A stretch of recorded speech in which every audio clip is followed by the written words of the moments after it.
Welcome back to SSC bro. आज करते हैं Supreme Court landmark judgements complete timeline revision. ये जर्नी स्टार्ट होती है 1950 से, जहां एके गोपालन केस ने आर्टिकल 21 को नैरो इंटरप्रेट किया और 1951 के शंकरी प्रसाद केस ने पार्लियामेंट को फंडामेंटल राइट्स अमेंड करने की पावर दी।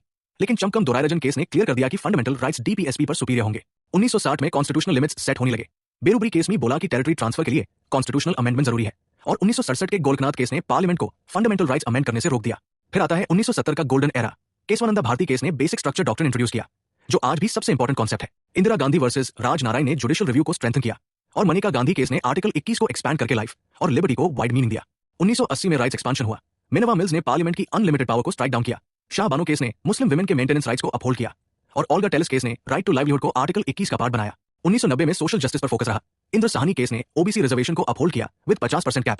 विशाखा केस ने वर्कप्लेस हैरेसमेंट के अगेंस्ट गाइडलाइंस दी और डीके बसु केस ने अरेस्ट और कस्टोडियल टॉर्चर के रूल्स फिक्स किए। 2000 और 2010 में राइट्स रेवोल्यूशन हुआ। नोटा इंट्रोड्यूस हुआ। नलसा केस ने ट्रांसजेंडर को थर्ड जेंडर रिकॉग्नाइज किया और 2015 के श्रेया सिंगल केस ने सेक्शन 66 को स्ट्राइक डाउन किया।